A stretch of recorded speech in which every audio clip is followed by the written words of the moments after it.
was an incident on Polish soil which took place on the evening of 9 to 10 September.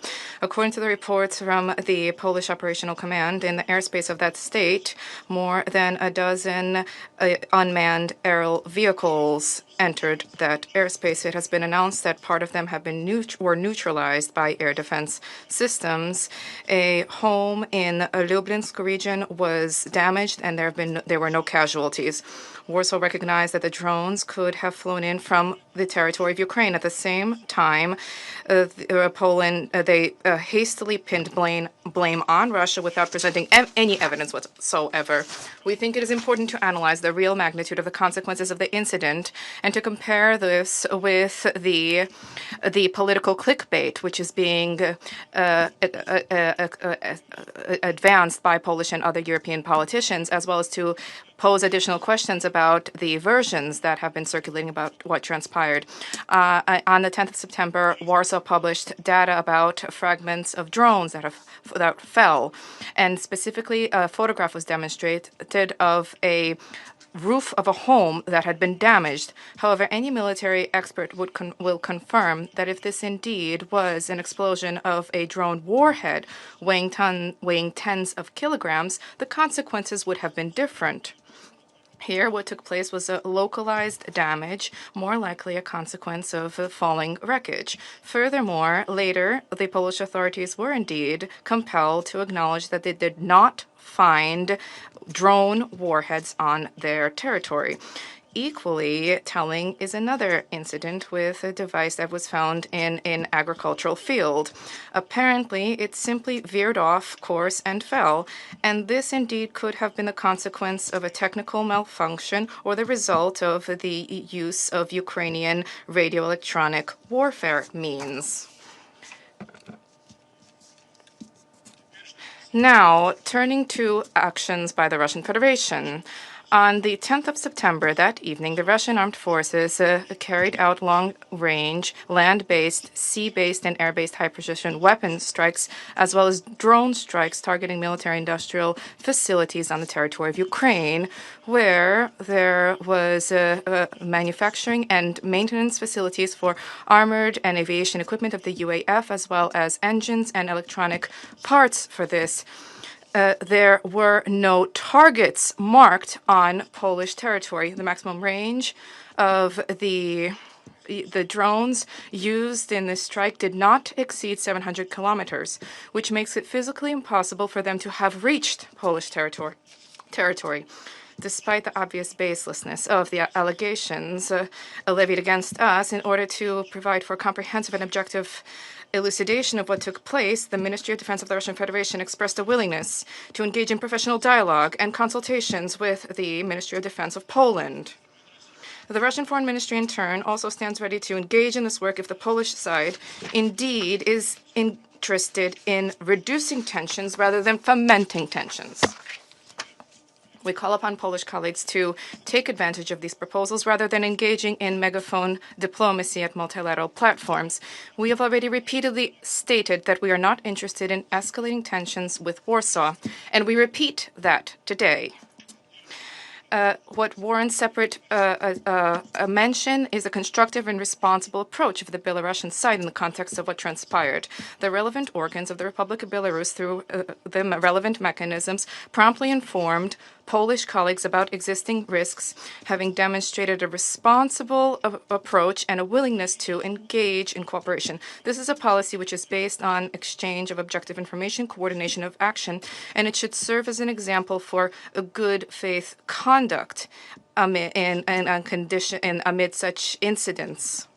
Mr. President, unfortunately, the reaction to the incident in Polish and European political establishment and media outlets gives rise, under these circumstances, to significant questions. The head of EU diplomacy, Kaja Kallas, without having awaited official conclusions, rushed to make loud statements about the alleged deliberate violation of Polish airspace, advancing her favorite talking point about investments in European defense, that is, continuation of the militarization thereof. hysterical outbursts about the alleged aggression from the Russian Federation is also heard from other European capitals.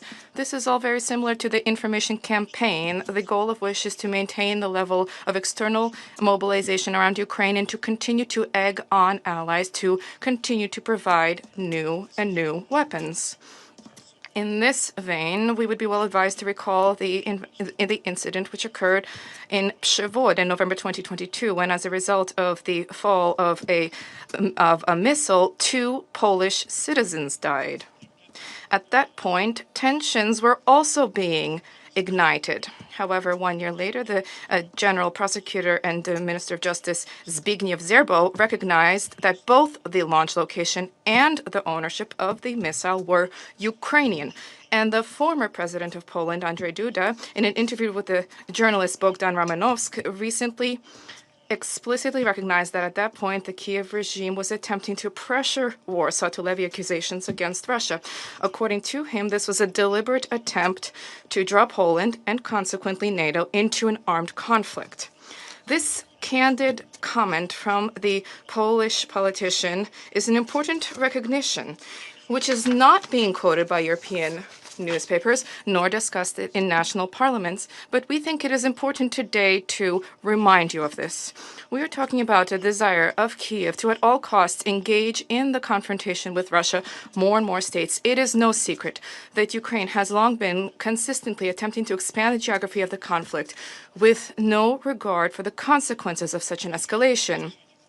The Polish authorities, for all of these years, in an anti-Russian frenzy, were willing to support any, regardless of how criminal, regardless of how reckless, any actions of the Kiev regime, and were eagerly indulging it, hoping to harm the Russian Federation using its hands. Unfortunately, the Polish authorities are not drawing any conclusions, and they're continuing to engage in a policy of escalation in Europe. For example, at the pretext of conducting a joint Russian-Belarusian exercises, the West Zapad 2025, the Polish authorities already announced the closure of the border with Belarus, and they announced the intention to deploy to that area up to 40,000 military personnel. Let us recall that our above-mentioned strategic exercises are defensive in nature. They do not pose any threat for any neighboring country. And the representatives of OSCE countries, including Poland, have been invited to observe them. However, the decision was taken, the border is closed, and the victims of this decision are ordinary citizens whose freedom of movement has been denied. In any conflict, when we are talking about provocations, the key question remains unchanged. Who does this benefit? The response here is obvious.